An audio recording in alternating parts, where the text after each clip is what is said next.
पूरी दुनिया को शांति और मानवता का संदेश देने वाले तथागत भगवान बुद्ध के चरणों में कोटि कोटि नमन करता हूँ। महर्षि वाल्मीकि जी, संत गुरु रविदास जी, संत कबीरदास जी, गुरु नानक देव जी, ज्योतिबा फूले जी, सावित्रीबाई फूले जी, फातिमा शेख जी, नारायण गुरु जी, साहू जी महाराज, शिवाजी महाराज, पेरियार रामास्वामी नायकर जी, डॉक्टर बाबा साहेब अम्बेडकर जी, माता रमाबाई जी, मानवर कांसीराम साहब, रामस्वरूप वर्मा जी, जगदेव बाबू कुशवाहा जी, ललित सिंह यादव जी के चरणों में कोटि कोटि नमन करते हुए, आदरणीय भिक्खु संघ को वंदामी करते हुए, आदरणीय राजरत्न अम्बेडकर जी, मिशन जय भीम के राष्ट्रीय अध्यक्ष सुभाष आर्या जी, भारतीय बौद्ध महासभा यानी the Buddhist society of India और मिशन जय भीम के सारे कार्यकर्ताओं को क्रांतिकारी जय भीम, विनम्र नमः बुधाए। जो लोग इधर खड़े हैं, मेरा आपसे निवेदन है, अगर आपको डॉक्टर बाबा साहेब अम्बेडकर से प्यार है तो प्लीज आप आधा घंटा और दीजिए, कुर्सियों पे आइए। जो लोग इधर खड़े हैं, मैं सबसे निवेदन कर रहा हूं, आप लोग कुर्सी पे आइए। जो लोग गैलरी में खड़े हैं, उनसे मेरा निवेदन है, आप कुर्सी पे आइए। कुर्सी पे आपको भोजन भी कुर्सी पे मिलेगा और पानी भी आपको कुर्सी पे बैठे हुए मिलेगा। अभी आपने राजरत्न अम्बेडकर जी को सुना, उन्होंने डॉक्टर बाबा साहेब अम्बेडकर के पूरे जीवन संघर्ष को आपके सामने रखा। उन्होंने तथागत बुद्ध का धम्म ही क्यों चुना, वो उन्होंने विस्तार पूर्वक बताया। तो मैं जहां से उन्होंने खत्म किया वहां से शुरू करता हूं। आखिर बुद्ध का धम्म ही क्यों? डॉक्टर बाबा साहेब अम्बेडकर अपने हिस्से का काम कर गए। हमारी और आपकी जिम्मेदारी क्या है, ये चिंतन हमें और आपको करना होगा।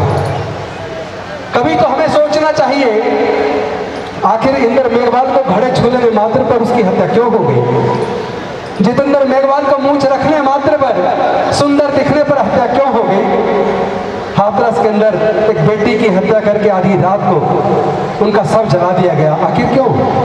अभी दो बहनों को बलात्कार करके फांसी पे लटका के मार दिया गया, आखिर क्यों? घोड़ी पर बारात निकालने पर हमले क्यों? जाति के ऊपर इतना उन्माद क्यों? जब तक हम इस बीमारी को नहीं समझेंगे तब तक बीमारी का इलाज नहीं हो सकता। आप लोग जब बीमार हो जाते हैं, इलाज के लिए डॉक्टर के पास जाते हैं, डॉक्टर आपका सारी परेशानी सुनता और समझता है, समझने के बाद दवाई देता है। दवाई देने के बाद भी जब दवाई आप लेते हैं ठीक नहीं होते, उसके बाद फिर से आप डॉक्टर के पास जाते हैं। आप डॉक्टर को कहते हो कि डॉक्टर साहब आपकी दवाई जितने दिन आपने कही थी उतने दिन मैंने दवाई खाई, लेकिन मेरे को बिल्कुल भी आराम नहीं है। उसके बाद डॉक्टर आपके कई प्रकार के टेस्ट कराता है, ब्लड टेस्ट कराता है, यूरिन टेस्ट कराता है, एक्सरे कराता है, MRI कराता है, CT स्कैन कराता है, और सारी जांच कराने के बाद पहले वो बीमारी के कारण को समझता है। जब आपकी बीमारी का कारण समझ आ जाता है, उसके बाद डॉक्टर दवाई देता है और दवाई लेने के बाद आप लोग ठीक हो जाते हैं। तो फिर हम लोग की बीमारी ठीक क्यों नहीं हो रही? हम लोग भी तो नाना प्रकार की दवाइयां खा रहे हैं। हम लोग भी तो जाति की वजह से उत्पीड़न से कैसे मुक्ति मिले उसके नाना प्रकार के उपाय कर रहे हैं। सरकारों ने बहुत सारे कानून बनाए, बहुत सारी योजनाएं बनाई, न्यायालय बनाए, लेकिन उसके बावजूद हमारी बीमारी से, उस उत्पीड़न से हमें मुक्ति क्यों नहीं मिल रही? तो मैं एक समाज का डॉक्टर होने के नाते, जो मैंने तरह तरह की जांच करने के बाद इस सामाजिक बीमारी का कारण ढूंढ निकाला है, वही कारण जो डॉक्टर बाबा साहेब अम्बेडकर जी ने इतने साल पहले खोज लिया था कि ये सामाजिक व्यवस्था जो ऊंच नीच पर आधारित है, छुआछूत पर आधारित है, असमानता पर आधारित है, शोषण पर आधारित है, ये शोषणकारी व्यवस्था हमारी गुलामी का कारण है, हमारी बदहाली का कारण है, हमारे उत्पीड़न का कारण है। जब तक इस सामाजिक व्यवस्था में हम लोग बने रहेंगे, जब तक हम लोग अपनी अपनी जाति को ऊंचा बताते रहेंगे, जब तक हम लोग अपनी अपनी जातियों को जिंदा रखेंगे, जब तक हम लोग इस सामाजिक व्यवस्था में जहाँ विषमता है, शोषण है, छुआछूत है, जातिवाद है, उसी सामाजिक व्यवस्था में बने जातियों को जिंदा रखेंगे तब तक हमें इस सामाजिक उत्पीड़न से, जातिगत उत्पीड़न से, छुआछूत से मुक्ति मिलने वाली नहीं है। डॉक्टर बाबा साहब अम्बेडकर तो दवाई देकर गए, उन्होंने इस सामाजिक बीमारी का कारण समझ लिया था और उसका इलाज करने के लिए वो पूरे समाज का आह्वान करके अपने समाज को बुद्ध का धम्म देकर गए। उन्होंने कहा था मैं भारत बौद्ध में करी, मैं भारत को बौद्ध में करूंगा, मैं अपने समाज को छुआछूत से, जातिवाद से मुक्त करूंगा, मैं अपने समाज को अनेक प्रकार की विषमता से, असमानता से मुक्त करूंगा, मैं अपने समाज के जीवन के विकास के रास्ते खोल दूंगा। और उन्होंने संकल्प लिया अब मैं अपना बाकी का जीवन भारत को बौद्ध में बनाने में, छुआछूत मुक्त बनाने में, जातिवाद मुक्त बनाने में लगाऊंगा। लेकिन 14 अक्टूबर 1956 को डॉक्टर बाबा साहब अम्बेडकर ने बुद्ध के धम्म की दीक्षा ली, बुद्ध के धम्म को अपने आचरण में उतारा। लेकिन इससे पहले कि वो पूरे भारत को बौद्ध में करते, वो दीक्षा लेने के 1 महीने 22 दिन बाद वो महापरिनिर्वाण को प्राप्त हो गए। और उसके बाद वो डॉक्टर बाबा साहब अम्बेडकर का सपना, वो सपना रह गया। हम लोगों ने बाबा साहब की ये तो कहा हम बाबा साहब की औलाद हैं, हमने ये तो कहा हम बाबा साहब के खून हैं, ये तो हमने कहा हम डॉक्टर बाबा साहब अम्बेडकर को मानते हैं।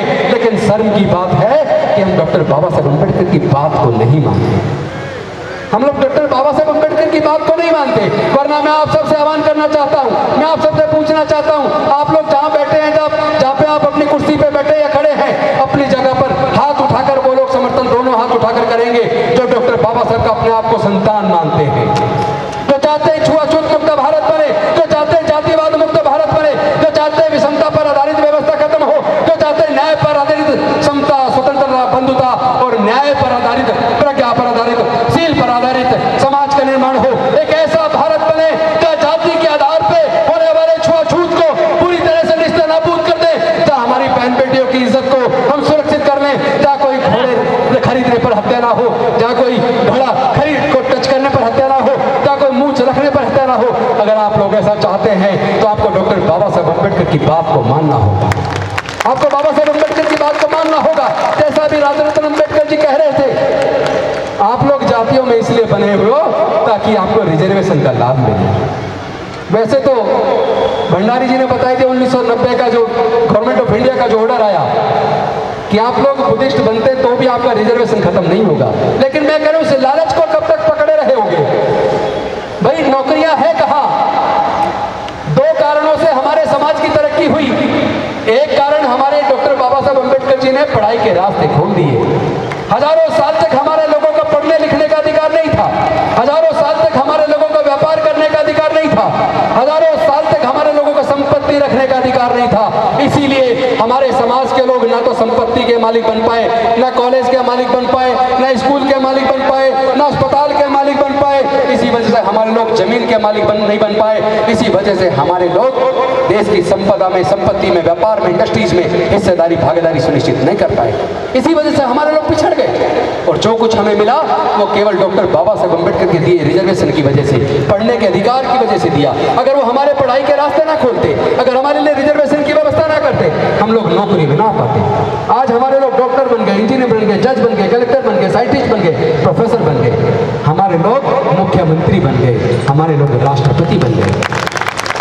लेकिन यह ताली बजाने से पहले सोच लेना, ईमानदारी से बताइए क्या मुख्यमंत्री बनने के बाद हमारी समस्याओं का समाधान हो गया? क्या देश के 2 राष्ट्रपति बनने के बावजूद क्या हमारे समाज की समस्याओं का समाधान हो गया? आज भी तो राष्ट्रपति आदिवासी समाज से है, लेकिन दुख तब होता है आदिवासी राष्ट्रपति बनेगा तो कहेंगे आदिवासी राष्ट्रपति, दलित राष्ट्रपति बनेगा तो कहेंगे दलित राष्ट्रपति, दलित मुख्यमंत्री बनेगा तो कहेंगे दलित मुख्यमंत्री, मुख्य न्यायाधीश दलित बनेगा तो कहेंगे दलित मुख्य न्यायाधीश। अरे भाई जब बाकी लोग बनते तो कोई कहता सुना है ब्राह्मण मुख्यमंत्री, ब्राह्मण राष्ट्रपति, सुना है क्या? इसी अंतर को समझिए। ये लोग हमारी इस पहचान को बरकरार रखना चाहते हैं।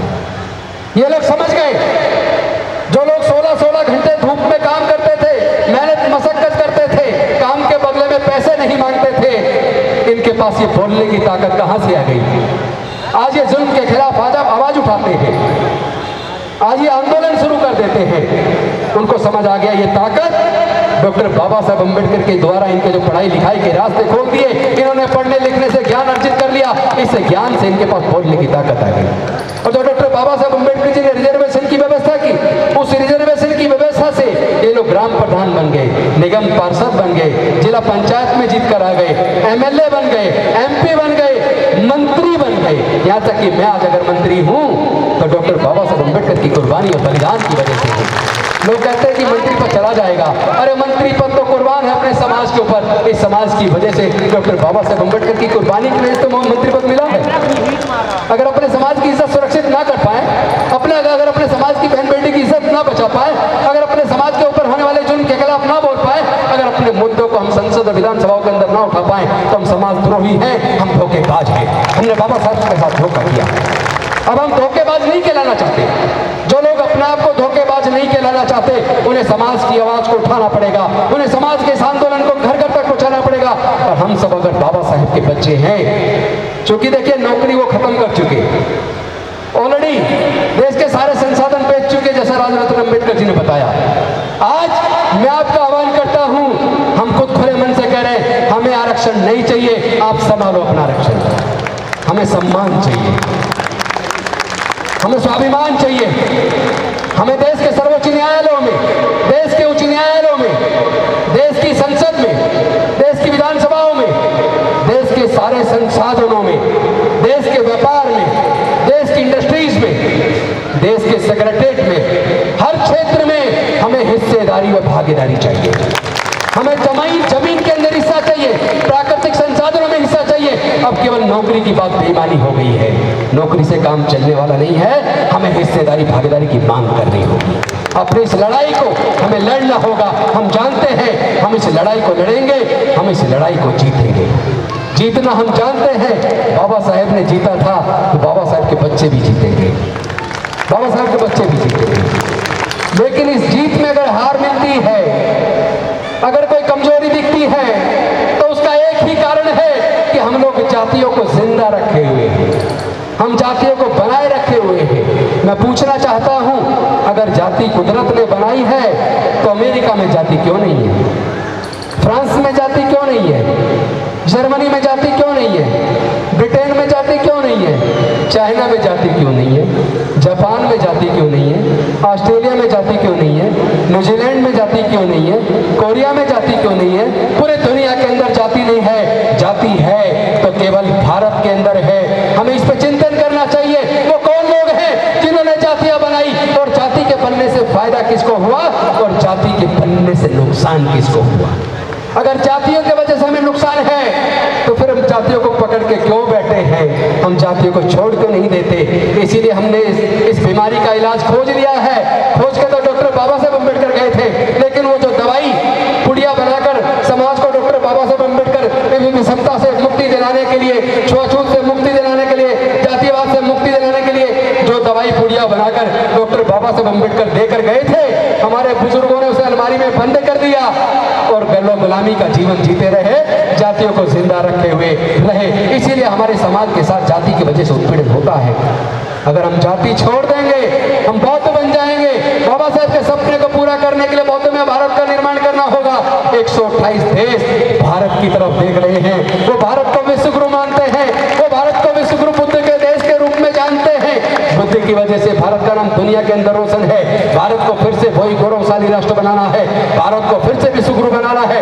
उसका रास्ता केवल एक है, बौद्ध में भारत। जो लोग तैयार है बौद्ध बनने के लिए, जो जहां भी खड़े पर दोनों हाथ उठाकर समर्थन करेंगे, तो बौद्ध बनने के लिए, बाबा साहब के सपने को साकार करने के लिए, क्या आप लोग तैयार हैं? तो मेरे साथ बोलिए, बौद्ध धर्म की क्या पहचान, बौद्ध धर्म की क्या पहचान, बौद्ध धर्म की क्या पहचान, मानव मानव एक समान, जाति छोड़ो, जाति छोड़ो, जाति छोड़ो, जाति छोड़ो, जय जय जय जय जय भीम, जय जय जय जय जय भीम, जय जय जय जय जय भीम। हम लोगों ने सपना देखा है, हम लोगों ने संकल्प लिया है कि डॉक्टर बाबा साहब अम्बेडकर अगर हमारे हमारे शरीर के अंदर खून है। अगर हम आपके बच्चे हैं तो 2025 तक भारत में 10 करोड़ लोगों को हम बुद्ध के धम्म में लेकर आएंगे। अपने बुजुर्गों की सांस्कृतिक विरासत को मजबूती प्रदान करने का काम करेंगे। उसका संकल्प इस साल हमने 10,000 लोगों को दीक्षा दिलाने का संकल्प लिया था, लेकिन मुझे आप सबके साथ साझा करते हुए खुशी हो रही है, इसी अक्टूबर के महीने में भारत के अंदर 1 लाख से ज्यादा लोग बुद्ध के धम्म की दीक्षा ले रहे हैं। आज ही दीक्षा भूमि नागपुर में दीक्षा हो रही है, आज ही राजकोट के अंदर दीक्षा हो रही है, आज ही गुजरात के अमरेली में दीक्षा हो रही है, आज ही जोधपुर में, उदयपुर में, अजमेर में, जयपुर में दीक्षा हो रही है, आज ही इंदौर में दीक्षा हो रही है, भोपाल में दीक्षा हो रही है, बौद्ध में दीक्षा, बोधगया में दीक्षा हो रही है, पटना में दीक्षा हो रही है, लखनऊ में दीक्षा हो रही है, कानपुर में दीक्षा हो रही है। किस किस शहर का नाम लूं? तमिलनाडु में दीक्षा हो रही है, तेलंगाना में दीक्षा हो रही है, कर्नाटका में दीक्षा हो रही है। और मुझे बताते हुए खुशी हो रही है, 25 लाख में स्पेशल एक फ्लाइट स्पाइस जेट बुक करके 25 लाख रुपए में 150 डॉक्टर तमिलनाडु के चेन्नई से कल रात बौद्ध में भारत का एक पूरा विमान बुक करके बाहर छपवा के बौद्ध में भारत, बाबा साहब का सपना बौद्ध में भारत, वो विमान पूरा 150 डॉक्टर 25 लाख एक तरफ का किराया देकर आने जाने का पूरी फ्लाइट बुक करके वो लोग तमिलनाडु के चेन्नई से कल शाम दीक्षा भूमि आए, नागपुर आए हैं। तो पूरा भारत भारत की तरफ चल चुका है। चलो बुद्ध की ओर, ओ साथी चलो बुद्ध की ओर। देखो छाया भी हो गई। भीम बुलाता है तुम्हें, जय भीम बुलाता है, अब तो चलो बुद्ध की ओर। मिशन जय भीम बुलाता है, अब तो चलो बुद्ध की ओर। मिशन जय भीम बुलाता है, भीम बुलाता है हमें, जय भीम